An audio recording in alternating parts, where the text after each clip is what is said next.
Welcome to This Explainer.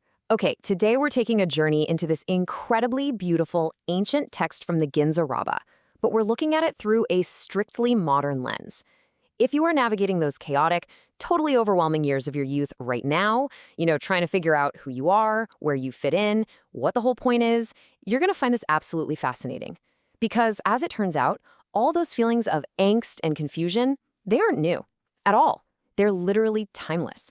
And this ancient text perfectly mirrors our modern struggles with finding our place in the world. So let me ask you, have you ever felt like you just don't belong here? Like, really think about walking through the crowded halls of your school or scrolling endlessly through a completely chaotic social media feed and suddenly feeling totally alienated? You feel misunderstood, out of place, or honestly like an alien in your own life? It's a super heavy, isolating feeling, right? But the text we're analyzing today shows us that we are absolutely not alone in feeling this way. Let's dive right into this and see how an ancient figure dealt with this exact same feeling. Section 1. Why do we feel alienated sometimes? Let's go ahead and explore an ancient figure's very modern struggle. To answer that, we really need to introduce the central figure of our source text. His name is Adam, also known as Manna, who is this pure spirit from the world of light. And just listen to his powerful lament here. He says, "Who threw me into this mortal world? Who put me in this cloak and made me dwell with the wicked between murky water and fire?" Wow, you can literally hear the heartbreak and frustration in those words, can't you? Adam feels entirely disconnected from his true self and his origins. And that phrase, "who put me in this cloak?" I mean, how many times have you felt uncomfortable in your own skin? Like you're forced to wear this heavy cloak of expectations, placed on you by your parents or teachers or peers. Adam is basically asking the ultimate fundamental question. How on earth did I get stuck here? It's crazy because this ancient lament actually maps perfectly onto the environments we all have to navigate every single day. On one side, we have Adam's current state, murky water and fire. Think of this as the negative environments you just have to survive. The toxic comment sections online, the insane pressure of exams, the endless drama in your friend groups. It's murky, it's confusing, and it burns, right? Then, on the other side, we have the world of light, which is where Adam is actually from. This represents true belonging, inner peace, and real mental clarity. Adam is desperately homesick for a peace he knows he deserves, but right now, he's basically drowning in the murky water of his reality. Now, look at how amazingly accurately Adam's specific struggles mirror modern pressures. First, he's staying with those who cause harm. Second, his appearance is conforming to theirs, which means he is literally changing how he looks and acts just to blend in, totally losing his unique identity in the process. And third, he's deprived of the guiding voices of his ancestors. I mean, hit the nail on the head, right? This perfectly captures that immense pressure to conform. It's that terrifying fear of losing your own unique voice and identity just to fit in with the crowd. Section 2. You are pure light inside. Here is the divine response to all that struggle.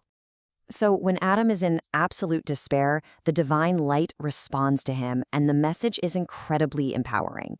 It kicks off with this definitive, powerful statement: "You are not of darkness." And guys, just like Adam, we really need to remember this. You are not defined by the negativity, the drama, or the toxic environments that happen to surround you. Just because you were walking through a really dark time in your life or dealing with difficult people at school absolutely does not mean that darkness is a part of who you are. The light is super specific here about what Adam is not made of. He is not made of evil. He is not made of strife or conflict. He's not made of the murky water, and he is sure not made of the fire. When you get pulled into a massive argument online, or when rumors and drama just sweep through your friend group, it is so easy to feel tainted by it all.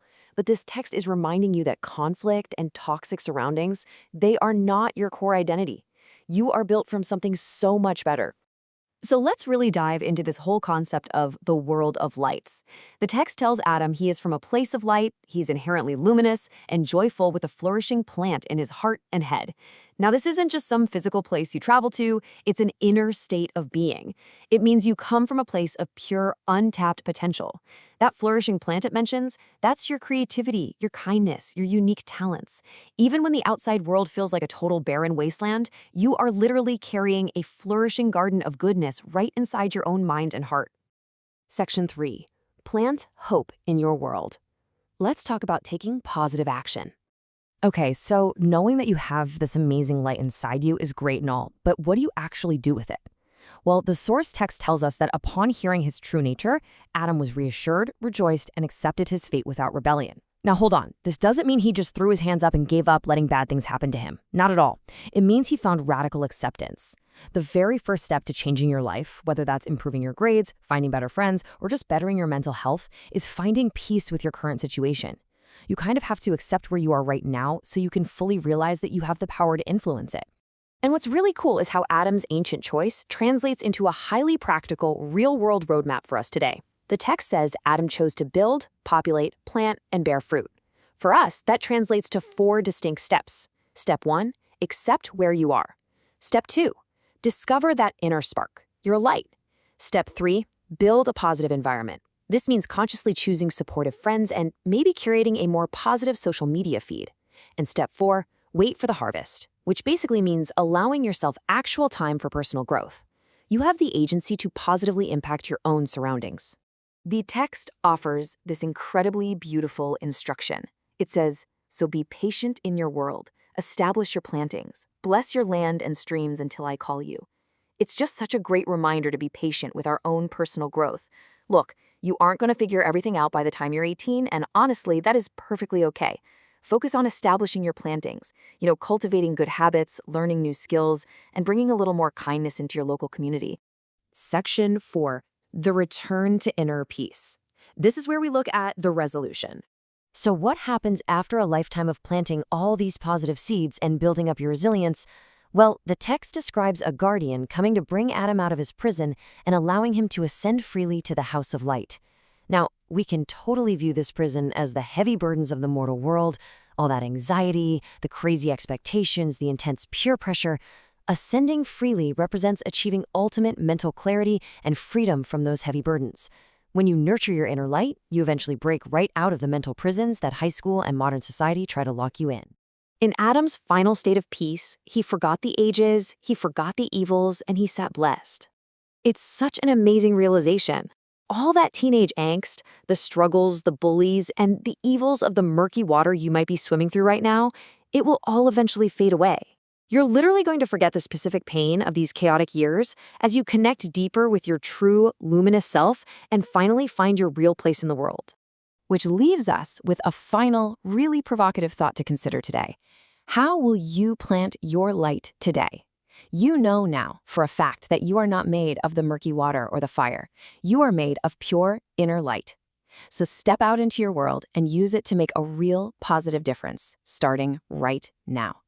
Thank you so much for joining me for this explainer, and I absolutely can't wait to see how you cultivate your world.